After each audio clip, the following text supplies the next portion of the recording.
लढणार आहोत. नाही, हसन मुश्रीफ साहेब म्हणतात महायुती म्हणून, तर महायुतीचा त्यांनी साहेबांनी कुठलाही नियम आणि अटीशर्ती पाळलेल्या नाहीये. भाजप मुक्त राष्ट्रवादी आणि काँग्रेस साहेबांनी पुढाकार घेतला.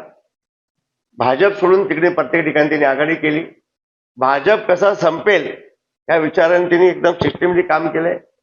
आणि एवढंच सांगेन की माझं मत वैयक्तिक, मी मुश्रीफ साहेबांसोबत कधीच जाऊ शकत नाही आणि मुश्रीफ मुक्त गोकुळ असाच मी सांगेन, एवढंच सांगू इच्छितो. अशा पद्धतीचं काम करू नका असा एक इशारा हसन मुश्रीफ यांनी 2 दिवसापूर्वी प्रशासकांना दिल्याचं बघा. ते आता डाग लागणार नाही याची काळजी आपण घ्यायला पाहिजे होती. डाग लागू नये म्हणून आम्ही काळजी घेतली. म्हणून हे त्यांच्या साहेबांच्या लक्षात काय येत नाही मला माहित नाही. शासनाचे मंत्री आहेत साहेब, कॅबिनेट मिनिस्टर आहेत. आज ते असते वेळी प्रशासन लागते याचा अर्थ कुठे चुकीचं होत असेल म्हणून लागलं ना. मला वाटतं परवाशी सुप्रियाताईंचं मी थोडंसं एक ट्विट ऐकलं. त्या बोलल्या, त्या व्यवस्थित बोलल्या असं मला वाटतं. त्यांच्याच पक्षाच्या नेत्यांनी त्यांना बोललेत. तर त्यांचे जिल्ह्याचे आमचे जिल्हाध्यक्षांनी पण चांगलं बोलून गेले तसं मी पण ऐकलं. आणि जे सत्य होते बोलून गेले ते लोक. आम्ही फक्त प्रामाणिकपणे काम करतोय. आम्हाला दूध गोकुळ हा महाराष्ट्रातला 1 नंबरचा ब्रँड आहे. आज चांगल्या ताकदीने आणि कसं पुढे जाता येईल त्याचे आम्ही प्रयत्न करू आणि करणार आहेत. आम्ही वैयक्तिक लक्ष घालून आम्ही अजून काही ठिकाणी समजा रेल्वेज असेल किंवा अजून कुठल्या संस्था असेल, अजून कुठले मोठमोठे इंडस्ट्री असेल, तिथं आम्ही गोकुळ अजून कसं वाढेल त्याची आम्ही काळजी घेतोय आणि प्रामाणिकपणे ते काम करतो. आलेला आहात काय नक्की एकूण गोकुळच्या संदर्भामध्ये चर्चा करायला गेल्या 5-7 दिवस आपण शांत होतात, त्यामुळं थोडस तुम्ही थांबलात की काय अशा पद्धतीच्या चर्चा देखील. गोकुळला भेट द्यायचं कारण होतं की आमची प्रामाणिकपणे आम्ही त्याच्यावरती काम करत होतो आणि त्यावेळेला आम्हाला कुठेतरी हा 1210 दूध डेअरी धारकांचे एक्स्ट्रा जे एका नेत्याच्या इशाऱ्यावरती सर्व ठराव हे होत होते आणि त्यामुळे आम्ही ती चौकशी लावल्यानंतर आदरणीय आमचे राज्याचे लाडके मुख्यमंत्री देवेंद्र फडणवीस साहेबांच्या माध्यमातून ती चौकशी लागली. त्यांनी जो आपला अधिकारी बदली केला होता तो चुकीच्या पद्धतीने केला होता, ते आम्ही व्यवस्थित मांडलं आणि मग त्या अधिकाऱ्याची बदली होऊन तिथं सक्षम असा अधिकारी आला. त्याने ते काम सुरू केलं आणि त्यानंतर आपला एक प्रशासनची आमची मागणी होती, प्रशासन लावावं आणि आता मुदत पण संपलेली, प्रशासन लागलेलं आहे. तर त्याला पहिली भेट होती.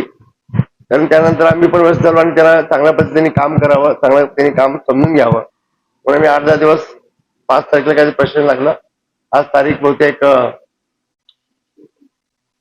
18 तारीख आहे.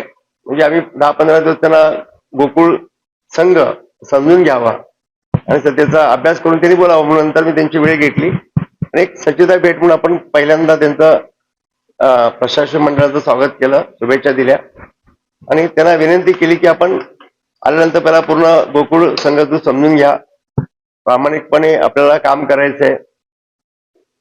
राज्याच्या मुख्यमंत्र्यांनी आदरणीय देवेंद्रजींनी हे विश्वासाने प्रशासक बसवल्यानंतर आज प्रामाणिकपणे लोकांच्या समोर जातेवेळी सगळ्या गोष्टी बाहेर निघायला पाहिजेत. यामध्ये आम्ही जे आरोप केले ते सिद्ध व्हायला पाहिजेत. त्या कारणानं आम्ही ती भेट होती. त्याबरोबर 3700 डेऱ्या ज्या दूध डेअरी 5038च्या नंतरच्या ज्या 3700 डेऱ्या होत्या, या 1210 बरोबर त्या 3700 डेऱ्या पण तुम्ही चौकशी करा. शासनाच्या नियम अटी शर्ती असतात. 250 लिटर दूध ते डेअरीमध्ये यायलाच लागते. तशा डेऱ्या असतील तर त्यांची तुम्ही बघा आणि मग ते कोणाच्याही असू दे, मग या सतीश पाटील साहेबांच्या असू दे, माडिक परिवारांच्या असू दे किंवा शिवाजी पाटलांच्या असू दे किंवा मुश्रीफ साहेबांच्या असू दे, कोणी असू दे, ज्या डेऱ्या बसत नसतील नियमामध्ये त्या डेऱ्या तुम्ही वाढून काही अर्थ नाहीये.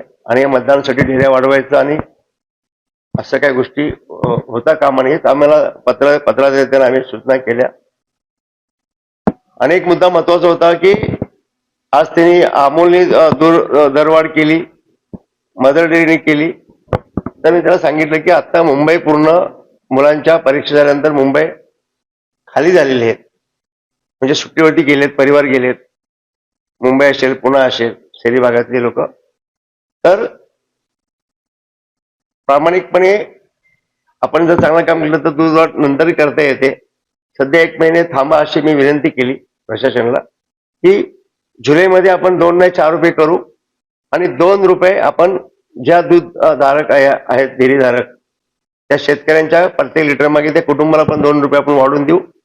आणि प्रशासनाला तशी गरज वाटत असेल तर आपण तिथे पण 2 रुपये वाढून घेऊ. 2 4 वाढू. कारण आता हे सध्या 1 महिना तुम्ही थांबणं गरजेचं आहे अशी आपण त्यांना विनंती केली आणि त्याने ऐकून घेतलं.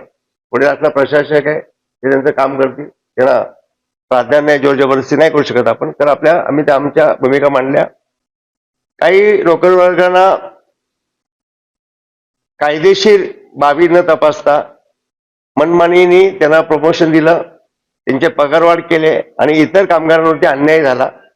पण ती कोरड होती, त्या त्यांना सूचना केल्या, ती कारवाई करण्यात यावी. आणि जे संचालकांच्या घरी जे घरामध्ये, गोट्यामध्ये, शेतामध्ये जे काम करत होते ते सगळे कामगार सांगितलं की वापस ते बंद केलेत. ते डेअरीमध्ये आता काम करत एक ते सांगितलं. आणि आपल्याला मी पण सांगितलं की आमच्या पद्धतीने पण गोकुळ हा ब्रँड आहे आणि हा गोकुळला भविष्यात आता ज्या गोष्टी घडल्या अशा भविष्यात होता कामा नये. तुमचं प्रशासन म्हणून राज्याचे मुख्यमंत्री आणि आदरणीय प्रशासन तुमचं कौतुक करेल असं आपल्याला काम करायचं आहे, चांगलं काम करायचं आहे. आणि ज्या कष्टातून घामातून शेतकरी आमच्या कुटुंबानी ज्या दूध डेअरीच्या परिस्थिती टिकवल्या आणि वाढवल्या आणि त्याच त्याच्यावरती आपण चांगलं गोकुळ अजून वाढवायचं आहे. आणि तुम्ही आता हे घाई गडबड करू नका ही विनंती केली.